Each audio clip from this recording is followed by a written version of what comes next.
रूस के विदेश मंत्री ने बड़ा बयान दे दिया है।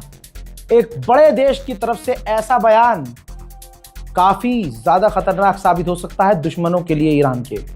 दोस्तों, रूस के विदेश मंत्री सर्गेई लावरोव ने कहा कि जो ये ईरान पर हमला किया जा रहा है और ईरान के साथ जो किया जा रहा है और जो ईरान पर ये कह के हमला किया गया कि ईरान परमाणु बनाने वाला था और उसके बाद अब जो ईरान के साथ किया जा रहा है इलाके में, ये एक वजह बन सकती है कि ईरान की आवाम, ईरान के अब लोग और ईरान के आसपास के लोगों का समर्थन ईरान को मिलेगा परमाणु बनाने के लिए और लोग राजी हो जाएंगे, एक्सेप्ट करेंगे और ईरान के लोग भी फिर कहने लगेंगे कि परमाणु बनाना चाहिए।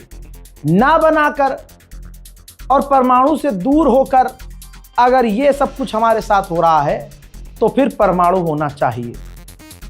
ईरान पर हमला होना ही नहीं चाहिए था, ये बहाना बनाकर कि ईरान परमाणु बना रहा है। ये कोई ऐसा वैसा नेता कहता तो मैं अपने टाइटल पर ये नहीं रखता।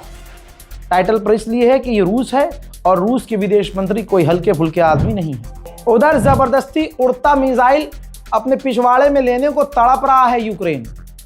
देखिए, यूक्रेन के राष्ट्रपति ने चौथे दिन चौथी बार कहा है कि मैंने अरब देशों से बात की है और मैं गल्फ कंट्री को बचाने के लिए ईरान की मिसाइल और ईरान के ड्रोन्स रोकने के लिए तैयार हूं और हम पूरी तरह से ईरान के खिलाफ हैं। हमारे पास बहुत तगड़ा एक्सपीरियंस है, हम ईरान के ड्रोन्स को अच्छे से रोक सकते हैं, हमारे पास बेहतरीन फौज है। ज़ेलेंस्की। अब सवाल ये है कि रज़ा भाई ये क्यों चल रहा है इतना, इसे क्या चाहिए, इसका फ़ायदा क्या है? ये तो खुद जंग में है। हजरात मोहतरम, इसका फ़ायदा ये है कि ये अरबों से भीख मांगेगा फिर, क्योंकि अरब के पास पैसा बहुत है। अमेरिका का डोनाल्ड ट्रंप इसको जंग में अकेला छोड़ चुका है, लिमिटेड हथियार दे रहा है और कह रहा है कि भाई रूस की बात मान लो, रूस को अपनी ज़मीन दे दो और डील कर लो। ज़ेलेंस्की ये चाह नहीं रहा है, इस वजह से ये जंग खत्म नहीं हो रही है रूस और यूक्रेन की। और डोनाल्ड ट्रंप यूक्रेन को जिस तरह से यूक्रेन चाहता है वैसे सपोर्ट नहीं कर रहा है। इतना तो आपको पता ही होगा, नहीं पता तो अब मैंने बता दिया। अब इसका फ़ायदा ये है, इसको लालच ये है कि अगर ये ईरान के खिलाफ मैदान में उतरेगा तो इससे मोटी रकम कमाएगा। अरबों से कहेगा भैया एक भी ड्रोन गिरने नहीं दूंगा, अपनी पूरी ताकत लगा दूंगा, आप बस हमें पैसा दीजिएगा।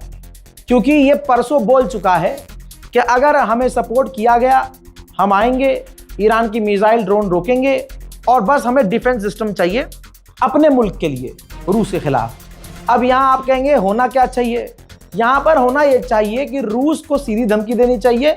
किसको? ज़ेलेंस्की को, कि अगर इस जंग में तुम कूदे ईरान के खिलाफ, ईरान हमारा बेहतरीन साथी है, अगर तुम इस जंग में कूदे ईरान के खिलाफ तो हम यूक्रेन में तुम्हें और बुरा मारेंगे। ये होना चाहिए मेरे हिसाब से। हर वीडियो के अंदर भर भर कर खबर दे रहा हूं, तो हमारी हर वीडियो को जो निकल भी आए आपसे तो पीछे स्क्रॉल अप करके देख लिया कीजिए।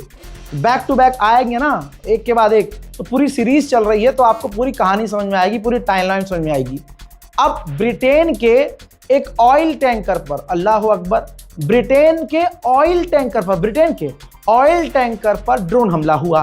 किसने किया मुझे बताने की जरूरत नहीं है। अब कुवैत की नेवी ने उस शिप पर मौजूद लोगों को तो बचा लिया, लेकिन टैंकर में जो तेल था वो सारा तेल समुद्र में बह गया। डोनाल्ड ट्रंप आकर दुनिया को बयान दे रहे हैं और दिलवा रहे हैं कि ईरान की डिफेंस की ताकत खत्म हो गई है और ईरान नंगा कर रहा है। ईरान ने एक बार फिर से दिखाया है ड्रोन का मलबा जो अमेरिका इजराइल की तरफ से ईरान पर हमला करने के लिए इस्तेमाल हो रहे थे, उस ड्रोन को ईरान ने मार गिराया है। दुबई के सस्ते रीलबाज लोगों को मेंशन जरूर कीजिएगा, जो कल तक कह रहे थे दुबई इज वेरी सेफ भाई, और वहां की गवर्नमेंट को खुश करने के लिए वहां के सरदारों और बादशाहों की फोटो लगा के रील बना रहे थे। अब अच्छे से रिलिया गए हैं। ये पता है दुबई के लोग दुबई से निकलने के लिए कितना पैसा खर्च कर रहे हैं? $2.5 लाख। रिपोर्ट लगाओ भाई। हाँ, फिर कहेंगे यार बैंक डिबूट नहीं दिया तुमने। रिपोर्ट देखो, $2.5 लाख, यानी 2 करोड़ भारत के रुपए के हिसाब से 2 करोड़ 30 लाख रुपए खर्च करने पड़ रहे हैं। किसी भी अगर अरब के यूएई के, खासकर यूएई से बाहर, दुबई से बाहर निकलने के लिए भाई 2 करोड़ 30 लाख रुपए खर्च करने पड़ रहे हैं। क्यों भाई? प्राइवेट जेट हायर करना पड़ रहा है। प्राइवेट जेट से जिनके पास पैसा है निकल रहे हैं दुबई। हबीबी कम टू दुबई। अब जाओ। समुद्र में अमेरिका की नेवी ईरान के ऊपर टोमाहॉक मिसाइल्स दाग रही है। ईरान को भयंकर नुकसान हो रहा है। समुद्र के अंदर से ही बनाया यह वीडियो है जिसमें ईरान की तरफ टोमाहॉक मिसाइल जाती हुई नजर आ रही है।